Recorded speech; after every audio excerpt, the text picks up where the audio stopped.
This is it, true believers. When the Doctor puts Missy to the test, it's up to Bill and Nardole to keep her in line. Thankfully, they found an easy assignment. I mean, it's not like it's a giant ship trying to escape a black hole or anything.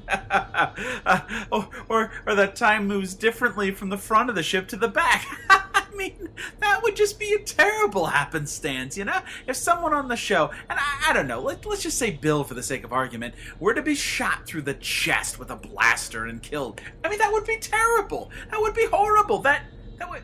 What? Taylor, what? What? No. You mean she does? Ah, poop. Voices from the Vortex, I guess.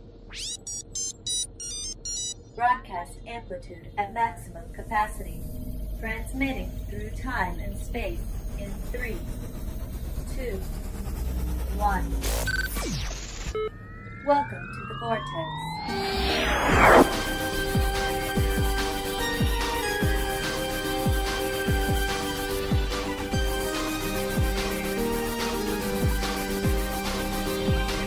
Voices from the Vortex Reviews, Doctor Who, Series 10, Episode 11, World Enough and Time.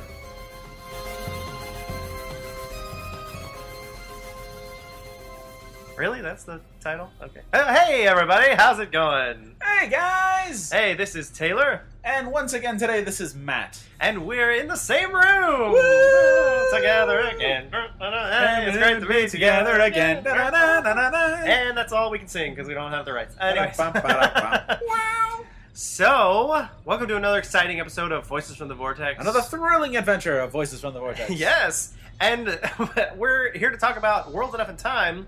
Series 10 has blown away all expectations of Doctor Who, and this episode is no different, and it's really, really great. It is, guys, this is what we call a perfect episode for Doctor Who. It has all the elements, it's everything we want. It's engaging, it's exciting, it's thrilling, it's at the end of a Doctor and an end of a season. Yes. So it's just you're on the edge of your seat every second, and then they do crazy things they never do, like murder people.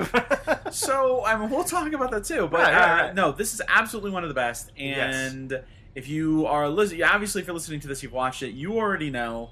We don't have to sell it to you. But if there's anyone you know that's like, well, I don't know about that Capaldi there, just say, listen, World Enough and Time. Yes. Period. Yeah. And just get them there, because believe me, this is what we've been waiting for. Well, we got a lot to dive into, so we'll start with, talking about the plot and the monster. And let's just talk about the first scene right before the credits. Insanity. Okay. What? Moffat? No! Bad Moffat. Bad. So we have the Doctor coming out, and he's holding in his regeneration. He's like, no.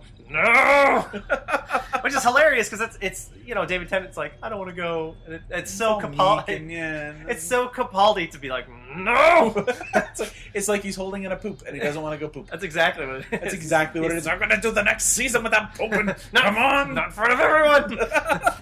He's like, I'm going to make it. So it's crazy. So my question is, where does this take place? Is this at the beginning of the season? At the beginning just of this episode? Or where does this take place? Right. Well, obviously it's not the beginning of the episode. This is the end of Capaldi. Right. But here's the thing. We got to wait till Christmas. He is in the Christmas special. So this scene is teasing the end of December 25th. Yep. And that's just mean. Mm-hmm. Well, there was snow, so we know it's in a Christmassy place. Yes. Clearly. If there's snow, then it's got to be Christmas. But it's true. It's yeah. And what better way to have Christmas than with death and then renewal? Aww. So no, that scene is, guys, seriously blew me away, because you don't expect it. Mm-hmm. Well, crazy. And I read later, and we talked about this last week, that there was a scene that they had cut out for the press. This was the scene that they cut out. Really? So they didn't get to see it. So which wasn't a big. I thought that was weird that they would cut out a scene, but it's not a big deal if it's just a thing at the beginning. Right. But interesting, yeah, that they didn't want to show that, so that didn't get spoiled. So that's interesting. Right. That's. I wonder if in the next episode we're going to start to see that why he needs to regenerate. Right. And then, what does that mean for the Christmas special? Right. We'll see.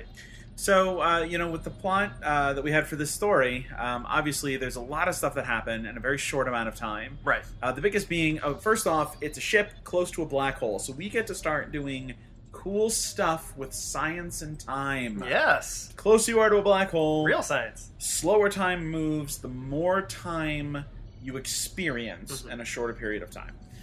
It was a really neat premise for this episode. Very so. I thought it was great. I mean, we've had timey-wimey stuff before where something has moved faster, but this was a really neat idea where it was all on the same ship.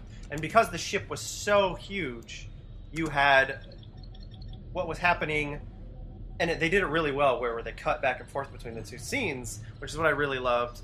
You had Bill down at the bottom of the ship, and, she's there for like 2 to almost 5 years, and then you had the span of this 30-second scene with the doctor and Missy and Nardal and the other guy where he flips him, and then they talk, and then they go to the elevator. Right. And it on the span of just like 30 seconds or whatever, but it took that long on the other side. So they did a really good job of cutting back and forth. Right. And I liked the bit of them watching it on TV. I thought that was fun. That was great. Well, and, Bill, why is Bill down there, right? Right. Because she gets shot straight through the chest. It's Oh, a God. massive hole. Oh, man. That's just, I can't believe it. That's, that was so nuts that she got shot right in the middle because, it's been a while since, I know that, like, she's not going to die, right? I just mean, like, right away. Right. Like, they're not just going to kill her and then we don't see her for the rest of the thing. And which is what they did. They, they took her down. They kind of did. They took her down and they were like, so we got to see her for the rest of the episode. That's how she was saved. And that's what we come to expect from Doctor Who, that somebody dies that's really important. You're like, well, wait a minute. There's going to be more to it. Hold on. Right. That's what happened with Clara. She died, she died and faced the Raven, but then we got to see her later, so there was more to it. Mm-hmm. But yeah, it was really sad and really... It was very sad. Yeah. I have liked Bill this season. She has been such a great companion. But, from the get-go, we already knew she was going to die. I mean, that it was clear from the very beginning. They were saying, even from the trailer, Bill was saying, I'm having the time of my life, even if it kills me. Yeah. And we all thought, well, maybe Moffat was just trying to do a red herring or something. But it ended up not being that. He really did not just kill her, but then turned her into a freaking Cyberman. Oh my God! And the end where she says, I waited for you, and it was just, it killed me. God, it was just like that, the gut wrenching. No, I'm sorry. We'll talk about something else. Hey, look. John Sim was there. John Sim was there. John Sim, and he was in disguise. Oh my God. Dare I say, the master of disguise? Don't you dare. That was a terrible pun. But he was in disguise. And I have to say, bravo to that, because I didn't see it coming at all. I don't know about you. Did you see it coming? I didn't see it coming at all. It was crazy. I said, no, I totally saw it coming. 100%. Now, here's the thing, guys. When Doctor Who, when they do the makeup and stuff, right? Yeah. Like, it looks good. Mm-hmm. You can't tell who's under there because it looks like a monster. But I could totally tell this was John Sims. Like, from just the second I saw his face, I went, oh, yeah, that's John Sims. And that's when it dawned on me, oh, wait a minute, that's the Master. There's the Master. So I don't know why it fooled you. Congratulations, Moffat. No, but hey, come on now. Don't act all high and mighty because you saw it coming. I don't know.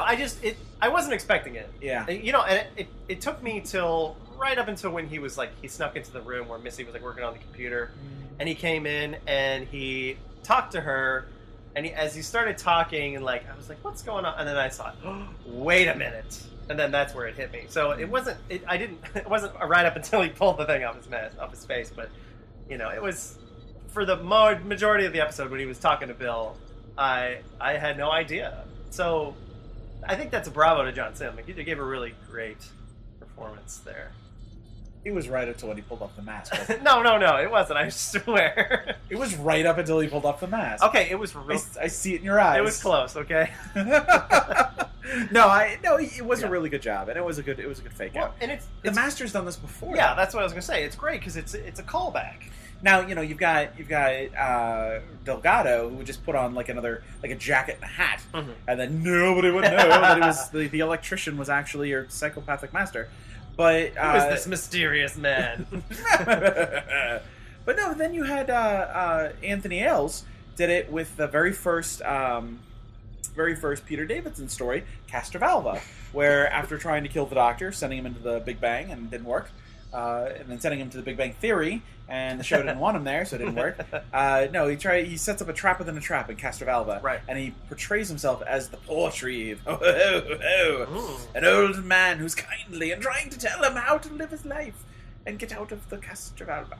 So no, he's done this before, but it is usually a very great looking effect. They've taken their time, and I'll tell you what. If I didn't know that John Sims was supposed to be in this episode, I probably wouldn't have been looking for it. Exactly. Probably wouldn't have seen it. Yeah. So the other great thing about this episode was it had the Mondasian Cybermen in it. And it wasn't just... I knew it was going to be Mondasian Cybermen. I knew they were going to be in there. But this was the genesis of the Mondasian Cybermen. It was the beginning. So, Matt and I, we've seen it. I don't know if you guys out there have seen the 10th Planet. The 10th Planet. With the first Doctor, with William Hartnell. It's the first time we see these Mondasian Cybermen, and then we don't see them again at all. I mean, they may talk about the Mondasian Cybermen, but we don't see this design. Right. So the only other time we see the Mondasian Cybermen is the Cybermen on Tellus, who were a scouting party from Mondas that were sent to Tellus, and they were in suspended animation. Tell us what.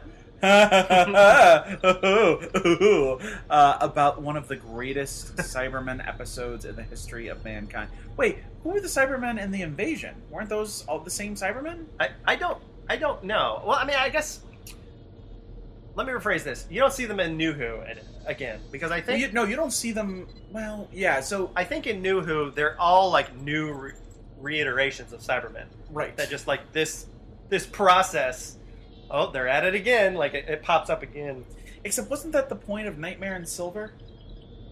Was that they were the actual Mondasian Cybermen? I don't... Come back? They were not the alternate universe Cybermen that we've been seeing? You might be right. World? You might be right. Yeah. So what I just said wasn't true at all. No, there was a kernel of truth in there. Okay. And it's this. It's that we haven't seen the Mondasian Cybermen. They have been an offshoot, yes. A version of, a different kind of, another universe version, but we have not seen the Mondasian Cybermen, and certainly we have not seen the genesis that has led to the uniform they wear. Right. In fact, the whole thing with him putting, that they're screaming all the time, they just turn down the volume, and then they put the thing on her head.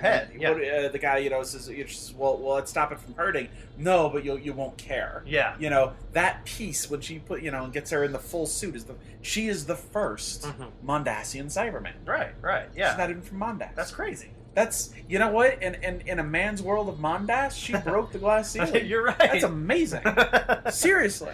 So this is really great to see that start. And if any of you haven't seen the 10th Planet out there, you need to watch it. Highly recommend it. It's really great. But it's cool that this fills in that plot hole. And we talked last week about how Stephen Moffat and even what's his name, Mark Gatiss, like to go back and fill in those plot holes of classic Who that no one had ever thought of. Like, why did that happen? Oh, well, here's why, and we can put it in a new Who story and make it fun. So, yeah, really, really great. Just the only other thing about this episode that I really liked was the fact that it delved a lot into the Master and the Doctor's relationship, and I liked when they did that with Tennant and Sim a lot. When Sim was there, they really delved into it. A lot of the classic Who, and I'm watching a lot of classic Who with Pertwee right now, and there's a lot of Master, and it's just like, I'll get you, Doctor, and then he's like, mwahaha, and twirls his mustache, and that's pretty much it. But in this new Who, they really dive into their relationship and how they were best friends at the academy, and so he goes into all this with Bill, trying to convince her to let him do this mission thing, and it's just really cool to get more of that backstory. Well, do you remember the end of Season 8 and what Missy said to the Doctor when she gave him the Cyberman army? She's like, I want my friend back. I want my friend back. And it's interesting that the madness she has is kind of cleared. She didn't hear the beat anymore. She didn't hear the drum beat. That's gone. That was all a part of the Time Lords to lead them back from the Time War. Right. So now you have Missy who just wants to be normal with the Doctor again. Yeah. And but the first season she's the big threat, right? But then she's not. She does it all for him as a happy birthday gift because she wants him back. And yes, it's crazy. She wants to travel the universe and kill everything and lead an army. But at the same time, she sort of becomes supplicant to that. She's like, here, no, you take it, and I'll come with you. Yeah. In season 9, she helps Clara, and even forms a positive bond with Clara. Has nothing to do with being evil. Right. And Well, now, and then locks her inside a Dalek well, armor. She's still crazy. Yes. But then you have season 10, where she is legitimately trying to change. Yes. So Well, we think. I still maintain this is not a red herring. Right. This will not be Moffat pulling the rug underneath for me again, like he did with Davros. This will be a true redemption arc. Yeah. That will probably end with her death or her regeneration, and a bitter rivalry will begin where she hates the Doctor because he didn't trust her. Well, and we seem to have this, and we'll talk about it when we talk about the next episode in the trailer and everything, but there seems to be this, she's having a crisis right now, sort of between, her old self and the Doctor, and even John Sims says, he's never going to let you go after what you did. So even we might have the Doctor sort of turning on her and saying, it's all your fault what happened to Bill. And so it's a really complicated relationship. If it was on Facebook, it's complicated. But yeah, so that friendship is still there, and I really like that. I like that sort of, they're bitter rivals, but it's because they used to be friends, and they're just both in their weird ways. They're both trying to like reach out to each other, and we've seen where this leads. And so she was his first man crush. That's right. That's right. That was a good line. I like that one. That was pretty funny. And really quick before we move on, does anyone else think that this entire season should have been titled Bill and Nardal's Excellent Adventure? I think so. And just this last episode is Bill and Nardal's Bogus Journey. Yeah, that's what this is. It was bogus for Bill, at least. Bogus for Bill. So let's talk about the characters. So Bill, she gets shot, and it's just, it really sucked because we've, again, like you said, we've grown to love Bill. Yeah. And she has put her whole self and her whole, in her bravery and her trust into the Doctor, going on these adventures. Yeah. And this one even takes a lot of convincing, and he says, please, let me do this. And she says, okay. She's the one who gives it the okay, and then she gets shot. So this is one of those few times that I'm gonna say I think the criticism to Moffat works in this situation. Moffat doesn't really kill people. Right. He does because people die in Doctor Who. Every showrunner kills people. Yeah. But he doesn't specifically target female companions and murder them. Mm-hmm. Except he did actually kill Osgood. True. And then he went out of his way to kill Bill. Yeah. We're going to let that one go. We're going to let Kill Bill go. It's good. It's okay. Good. All right.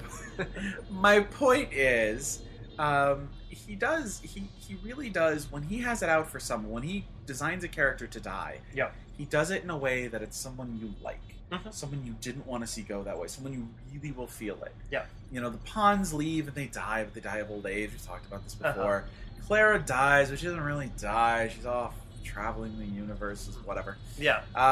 But Bill, man, that was not fair. No, and it was super unexpected, and that's kind of the way it is. I mean, with Clara, there was a big build up to it as well, and with the pawns, there was those whole first 5 episodes of season 7. It was all like, I'm not going to be around forever. Like, they just kept hitting it on the head, like, we're leaving, we're going to leave soon. But this was, and if you are following along with the press and everything, that she's not going to be around for the Chibs era, or she's not, at least not signed on for it yet. Right. So you can kind of expect that maybe something's going to happen to her, or maybe she'll just leave. But this was totally unexpected to just it wasn't, shoot her right in the chest. It wasn't just that. And especially like 10 minutes into the episode. Well, and then she's a Cyberman, which means she's the bad guy now. She's the villain, which means she's going to die anyway because the Doctor can't save her, and he's going to end up having to destroy all the Cybermen. Well, that's it. Is there a way to come back from this? For Bill to come back from being a Cyberman? What would be really creepy is if not only does the Doctor fail completely to stop the Cybermen from emerging, but these are the exact Cybermen that get sent to Earth in expectation of Mondas. Yeah. Which means Bill is one of the Cybermen that the Doctor has to face on the moon. That's crazy. Yeah. I mean, it's heartbreaking. Yeah. Oh, seriously, it really is, and not. I mean, it's kind of cliche, but it's a fate worse than death. If she had just died, but now it's to sort of to have her body put into that Cyberman, and we've seen that in the episode. They're constantly in pain, constantly screaming out in pain. So we know that's what's going on with Bill at the same time. It's muted. So yeah, it's horrible. So enough of that. Horrible stuff. You know what isn't horrible? No. Venushi and Aikido. Oh yeah, that was great. Hey. The Doctor still knows Venushi and Aikido. That's fantastic. Well, of course he still knows. You never lose that once you learn it. It's No, like you're right. riding a bike or having knowledge of Venushi and Aikido. You always remember. You always know, yeah. Well, it's really cool because, we're watching Pertwee right now, and he does it almost every episode. He flips somebody over, or pinches them on the neck, a hi-ya, karate chop.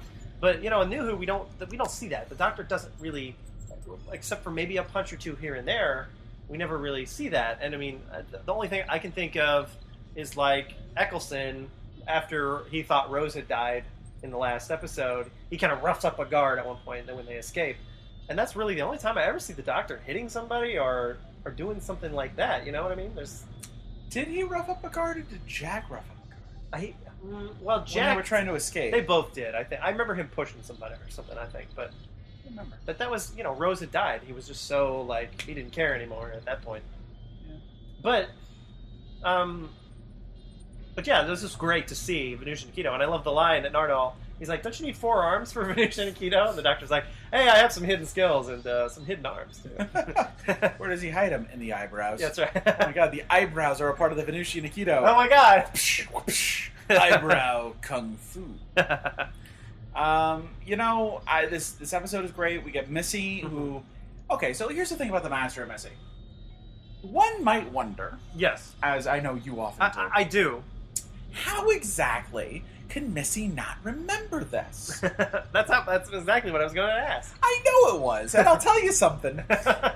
You have a short memory, because just from the last couple of seasons, we actually have an answer to that. Oh, okay. If you all remember, sit down, children. Let me tell you a tale. In the way back years when we had the 50th anniversary, when multiple Doctors were together in one story. Yes.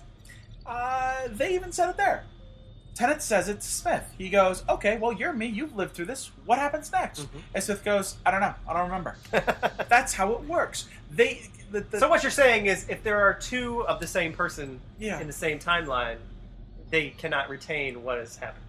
I'm saying that it's a magic box. I mean, if this is the thing, if you can't handle this in Doctor Who, when a guy travels through time and space in a magic box and has 2 hearts... I've heard this before. All right. You've heard this twice today. Yeah, that's right. So, one of the big questions, though, with the Master is how and why. We come to find out this is the genesis of the Mondasian Cybermen. But apparently the Master, he's either behind it or he's a part of it somehow. So they still haven't answered my question, which is how does he get from the end of time? He's fighting Rassilon. He goes back into the Time War. We're led to believe. Then he somehow gets from there to here. So how does he get here? Why is he creating the Cybermen? Is it just he happens to be stuck on this ship, and then he just happens to be part of this story, and then when the Doctor arrives, he's like, oh ho ho, I'm going to do some mastery trickery stuff. Let me get my spirit gum and my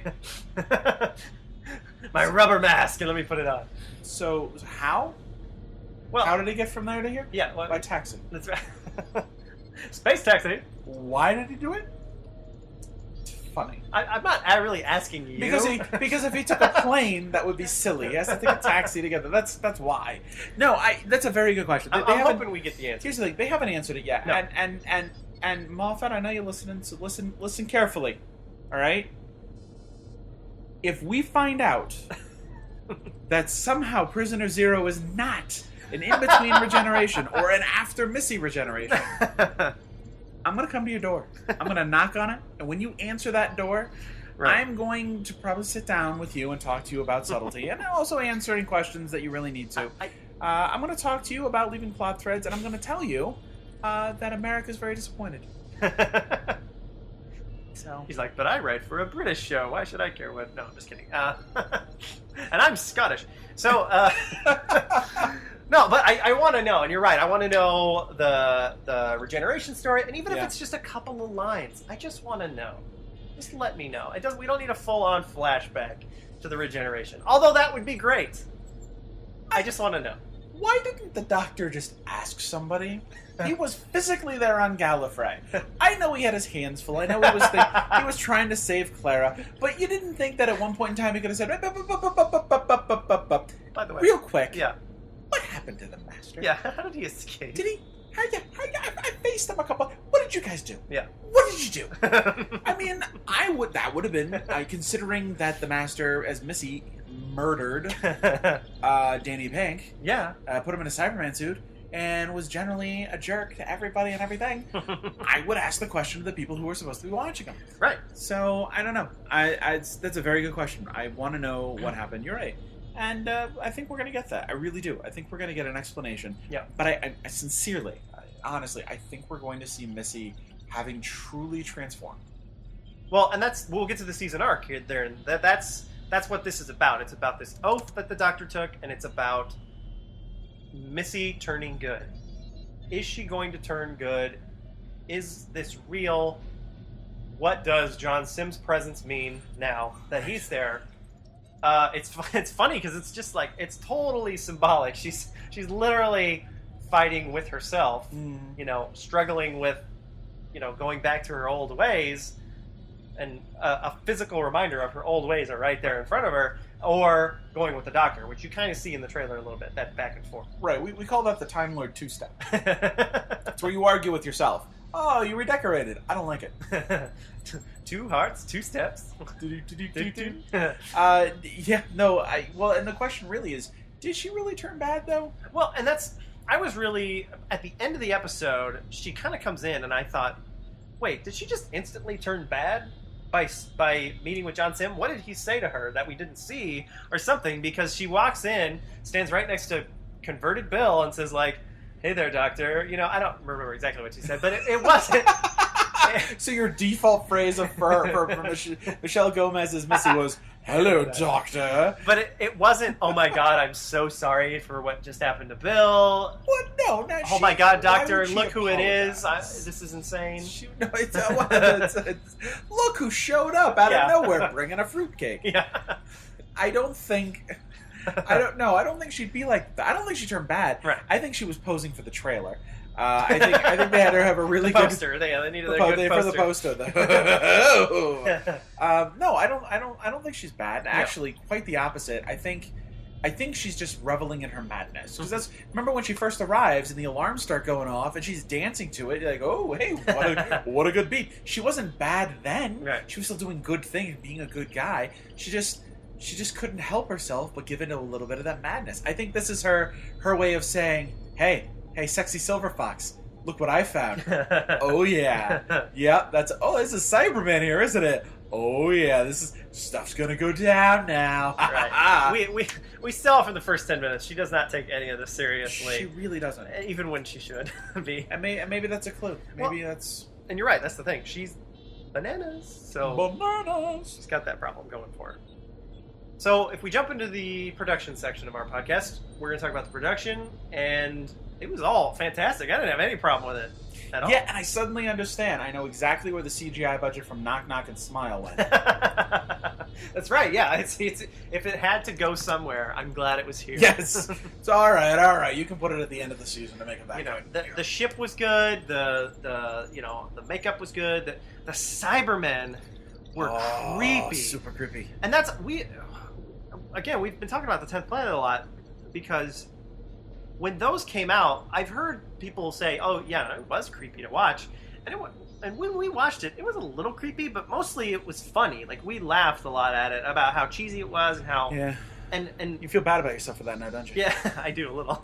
But they scrapped that design right after. They didn't do that design anymore. You still have like the handles. That's sort of on the head. Where they took off the giant radiator Right, on the and chest. it's no longer a sock on the head, you know, and more of a mask. More of a mask, you know, like a metal thing, and the voice is different, and it's more of a full body. But when you look at the newer Cybermen, they're more of a robot, and you kind of forget about the human inside. You forget about that a lot. But with these Cybermen, you really get a sense of that human. The whole scene where she's in the hospital and she's walking around, that was very, very scary and very creepy. And they've made that weird, wacky design that we laughed at. They made it scary. There's not a lot of difference from the old show to this one of how it looks. They made it scary, but it was still the same. So kudos to that. That was great. Yeah, absolutely, and you know, it's telling of a show that can reach back 50 years. First off, show 50 years. Yeah, but they can reach back and they can take something, even in an age where special effects were not exceptional. It can make it creepy again. It can make it scary again. It's really telling of a show, just how great of a show it really is. But I'll tell you something that I was really shocked by. What's that? When did the sonic screwdriver get a marker in it? You know, I'm so mad now because I bought one. I bought a sonic screwdriver, the new one, and they're going to come out with a new one, aren't they? Another one with a marker in it. And I'm going to have to buy it because mine doesn't have a marker. Yeah. No, 100%. I completely agree. So, ha-ha to you. Yeah, I know. But, you know, the Cybermen have never really scared me before. Like, the Daleks are great. I love the Daleks, but they don't really scare me. Yeah.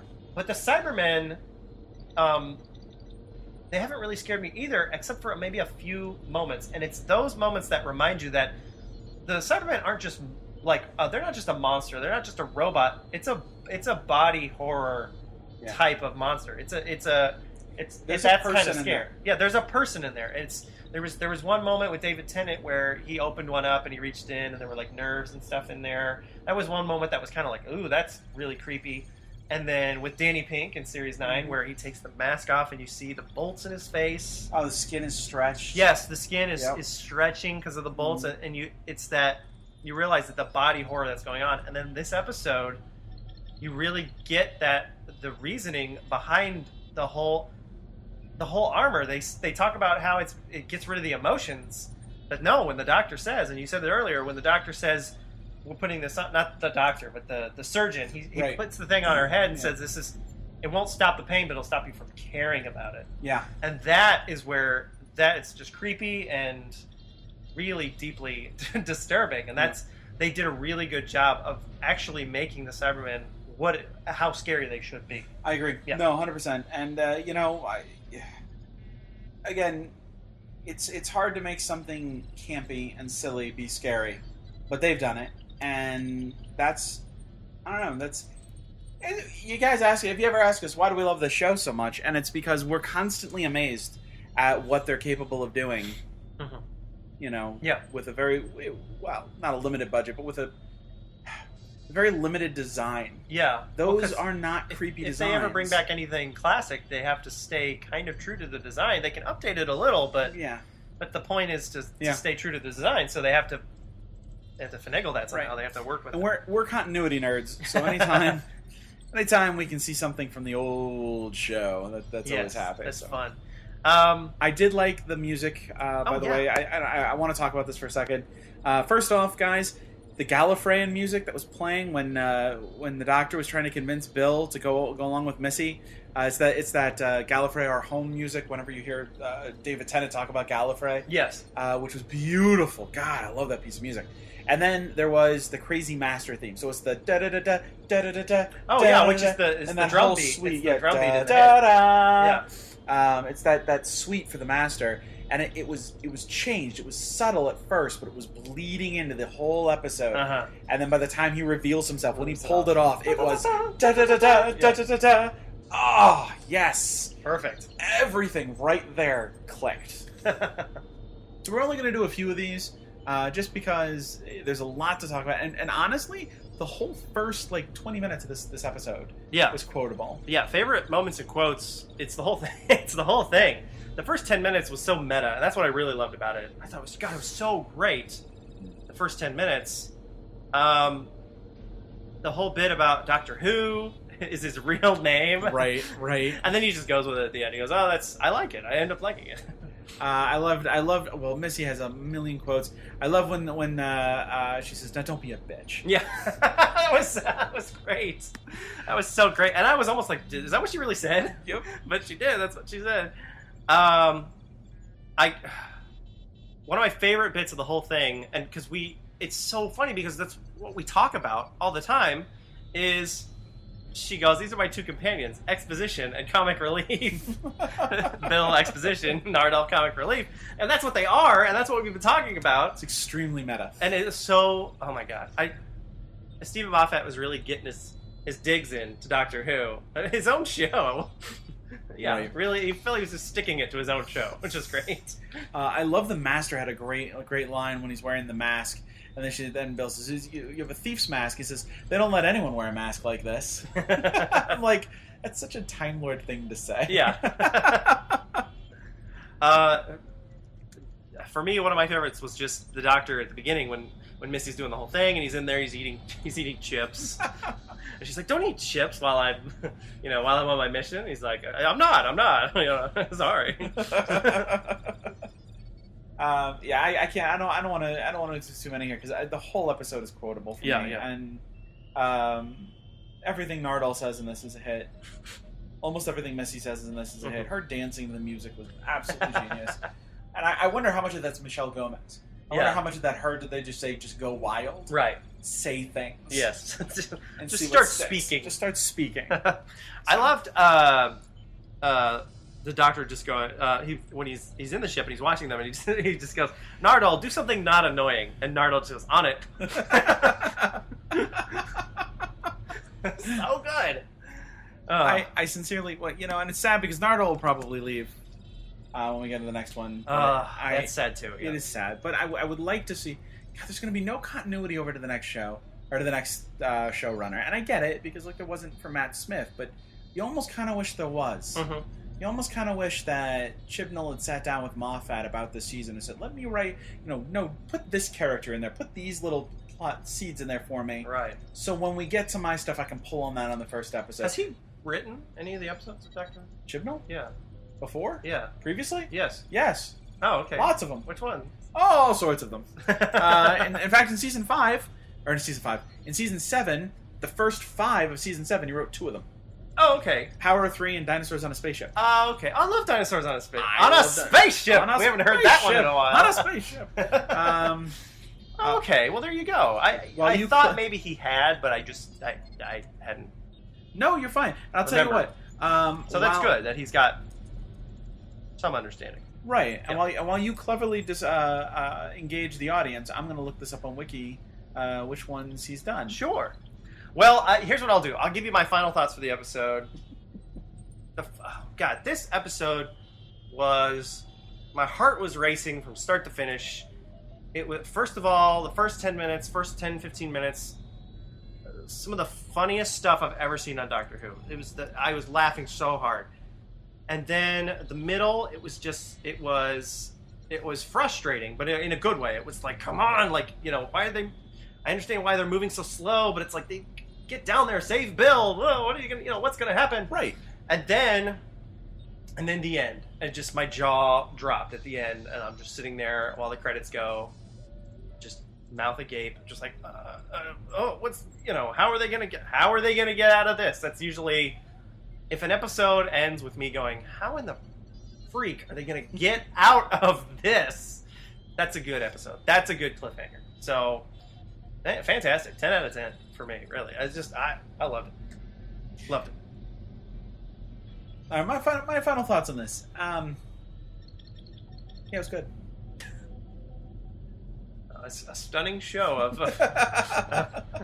No, you said it all. This might be my favorite episode of the season so far. And how many times have I said that so far this season? Yeah. I have no doubt in my mind the next episode will be my favorite episode of the season.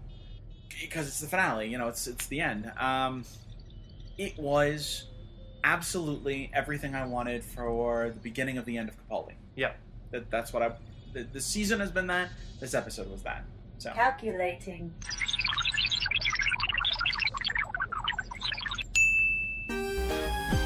Voices from the Vortex give world enough and time. 10 out of 10. And then, I know normally we move on to oh my god, that promo, but before we do that, to list, Chris Chibnall for Doctor Who has written the episode 42 from Season 3, The Hungry Earth and Cold Blood from Season 5. Okay. He wrote the Pond Life mini-series from Season 7. Oh, nice. Mm-hmm. That's pretty good. Those are very good. Dinosaurs on a Spaceship, The Power of 3, and then he wrote another thing for online called PS in 2012, so also for the Season 7. Okay. So he's written a bunch of minisodes. But I'd also like to point out, from Torchwood, he wrote, from the first season, he wrote 3 episodes. From the second season, he wrote an episode, 2, 3, 4, 5 episodes. So he has successfully written 8 episodes of Torchwood, and 6 episodes of Doctor Who, besides writing all of Broadchurch, series 1, 2, and 3. Which is fantastic if nobody's ever seen that. The man is a genius at writing. I've seen his work. I love what he's done. Okay. But Stephen Moffat, we're gonna miss you. Yeah, I am gonna miss the old Moff. Grand Moff at Grand Moff Steven. I will miss the man. Yep. But we'll lament about that. We'll get all gushy when we get to the next episode, and then finally with the Christmas special. The Christmas special. So I won't sing his praises until then, because so you know, during the Christmas special and the finale, I plan on giving him a glowing recommendation to his next job, as well as damning him for the things I hate. Ladies and gentlemen, the rant to end all rants will come this Christmas. All right. Set your podcast, Motron. I swear to God, Steven, if you don't explain who Prisoner Zero is, you and I are going one-on-one. You're going down, Moff. You're going down. All right. Now, it's time for... Uh-oh.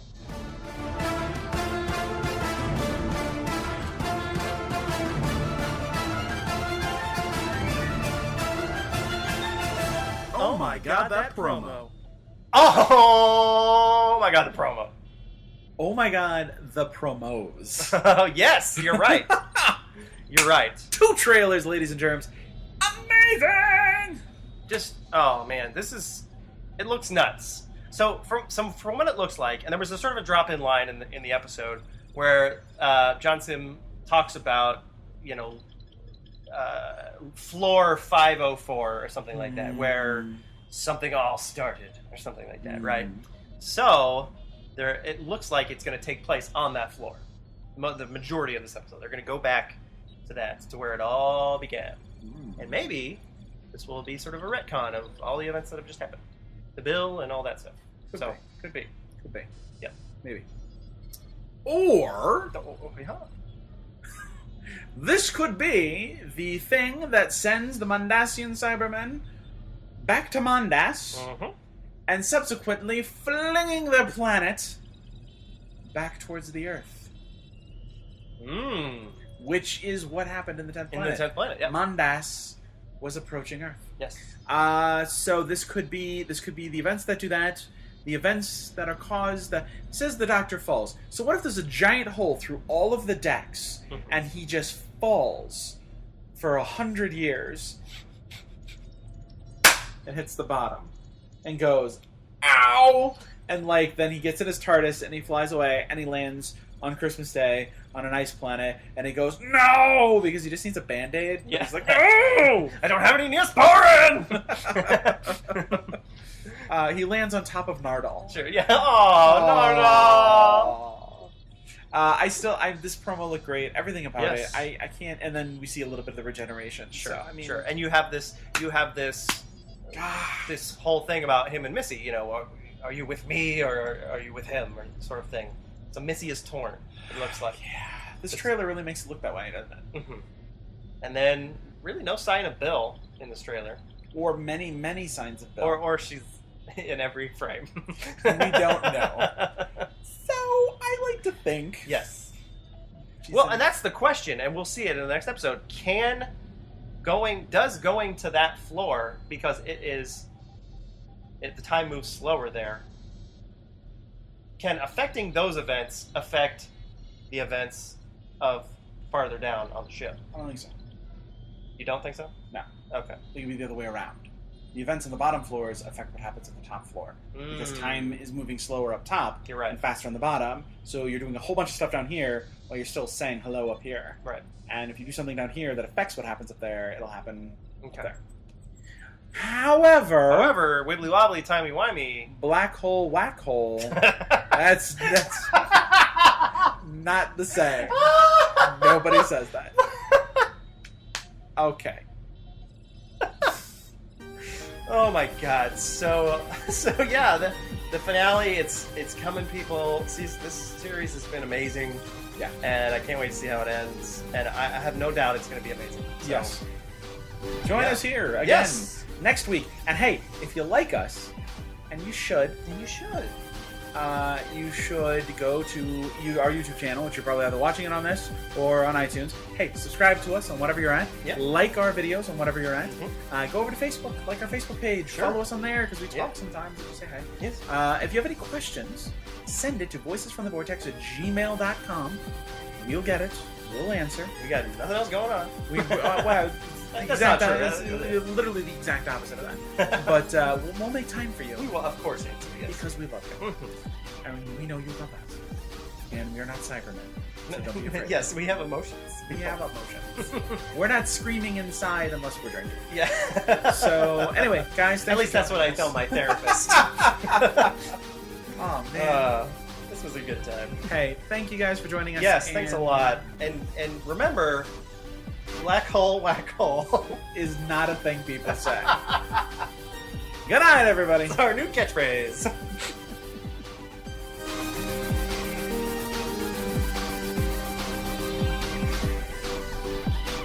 This has been another Voices from the Vortex review, Series 10, starring Matthew Whitecamp as Matt the Time Lord, Taylor Davidson as Taylor the Time Lord, and Danielle Davidson as the sexy voice of the TARDIS.